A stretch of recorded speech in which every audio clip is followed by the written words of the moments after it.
Hi friends, welcome back to our channel. ఇవాళ వీడియోలో మన పూల మొక్కలు మొత్తం ప్రూవింగ్ చేసుకొని ఎటువంటి ఫర్టిలైజర్స్ ఇవ్వాలి, ఎలాంటి కేరింగ్ తీసుకోవాలి అయితే చూద్దామండి. అలాగే మీలో ఎవరైనా నా ఛానల్ కొత్తగా చూస్తున్న వాళ్ళైతే ప్లీజ్ సబ్స్క్రైబ్ చేయండి, లైక్ అండ్ షేర్ చేయండి. అలాగే ఈ వీడియో మొత్తం కూడా స్కిప్ చేయకుండా చూడండి. అయితే మనం గులాబీ మొక్కలు చూసారు కదండి, మొత్తం కూడా ఇలా ప్రూవింగ్ చేసేసుకోవాలండి. ఫ్లవరింగ్ అయిపోయాక అందులో ఈ సమ్మర్లో అయితే మనం మొక్కలు అనేది మొక్క నీడల్లో కానివ్వండి, లేదంటే షెమీ షేడ్లో ఎక్కడైనా పెట్టేసుకోండి. ఎందుకంటే ఎండలకి అసలుకి మొక్కలు అనేది చాలా డల్ అయిపోతున్నాయి. కొన్ని అయితే అంత వాటరింగ్ ఇచ్చినా కూడా చనిపోతున్నాయండి. అలా కాకుండా మనం ఏదైనా మొక్క నీడలో పెట్టుకొని కొంచెం ఎండ కొంచెం తగులుతున్న చోట్ల ఉంచాలన్నమాట, మరీ నీడలో కాకుండా. అలాగే డ్రైనేజ్ హోల్ అనేది కూడా చెక్ చేసుకుంటూ ఉండండి. మనం ఎంత వాటరింగ్ ఇచ్చి ఎంత కేరింగ్ తీసుకున్నా కూడా మొక్కకి ఫంగస్ అటాక్ అవుతుంది. అలాగే వేరుకుళ్ళు అనేది కూడా ఇట్లా వచ్చేసి మొక్కలు, గులాబీ మొక్కలు తొందరగా చనిపోతాయండి ఫంగస్ అటాక్ అయితే మాత్రం. ఇలా మొత్తం కూడా గుల్లగా చేసేసుకోండి. అన్ని మొక్కలు కూడా, ఒక మొక్కని కాదు, గులాబీ మొక్కనే కాదు, అన్ని మొక్కలు కూడా ఇలా చేసుకున్నారంటే మళ్ళీ కొత్త చిగురులతో బాగా పూలు అనేది పూస్తాయి అన్నమాట. ఇక్కడ చూసారా, గులాబీ పువ్వులన్నీ కూడా మొత్తం ప్రూవింగ్ చేసేస్తున్నానండి. చాలా మొగ్గలు అయితే వేసాయి, మొత్తం అయితే ఇలా అయిపోయాయి పువ్వులు.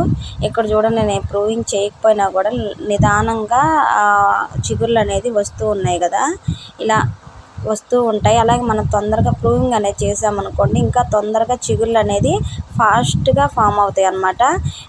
తర్వాత మనం ఫర్టిలైజర్స్ ఏమి ఇవ్వాలి, ఏమేమి ఫర్టిలైజర్స్ ఇవ్వాలి అంటే ఇక్కడ చూసారు కదండి, ఆనియన్ పీల్స్ అండి. ఆనియన్ పీల్స్ అనేది మనం కలెక్ట్ చేసి పెట్టుకొని మీకు ఎన్ని మొక్కలైనా ఉండనివ్వండి, ఇలా వాటర్ పోసేసి ఒక 3 days వరకు అయినా సరే ఇలా ఉంచేసుకోండి. బాగా ఫర్మెంట్ అయిపోతుంది కదా, అలా ఫర్మెంట్ చేసుకున్న వాటర్ని మనం వాటర్లో డైల్యూట్ చేసి మన మొక్కలకు ఎలా ఇవ్వచ్చు అనేది కూడా చూపిస్తానండి. అలాగే ప్లీజ్ అండి, వీడియో చూశాక లైక్ అయితే చేయండి. మీరు లైక్ చేయడం వల్ల నా వీడియోస్ అనేది ఎక్కువ మందికి రీచ్ అయ్యే అవకాశం అయితే ఉంటుంది. ప్లీజ్ లైక్ అయితే చేయండి. ఇక్కడ వచ్చేసి 1:5 రేషియోలో నేను వాటర్ అయితే తీసుకున్నానండి. ఇలా మనం తీసుకున్న ఈ ఫెర్టిలైజర్ అనేది ఆ వాటర్లో డైల్యూట్ చేశాను. అలాగే ఈ తొక్కలు అనేది మనం కంపోస్ట్ బిన్లోనే వేసుకోవచ్చు, లేదంటే ఇంకొకసారి కూడా మనకి యూజ్ అవుతాయి. వాటర్ పోసేసి మనం పెట్టేసుకుంటే ఇక్కడైతే ఫర్టిలైజర్ అనేది రెడీ అయిపోయిందండి. ఈ ఫర్టిలైజర్ మన మొక్కలకి ఇలా మొక్క మొత్తం కూడా ప్రూవింగ్ చేసుకొని మొక్క అంతా ఇలా గుల్లగా, మట్టి అంతా గుల్లగా చేసుకొని మొక్కకి ఫర్టిలైజర్ అనేది ఇలా ఇచ్చేయండి. మంచి రిజల్ట్స్ని అయితే మీరు తీసుకుంటారండి. ఎందుకంటే ఇప్పుడు ఫ్లవరింగ్ అంతా కూడా అయిపోయింది, మళ్ళీ మొక్క బుషీగా పెరుగుతుంది. అలాగే కొత్త చిగుళ్ళు వచ్చి కొత్తగా మొగ్గలు మంచిగా గుత్తులుగా మొగ్గలు అయితే వస్తాయండి.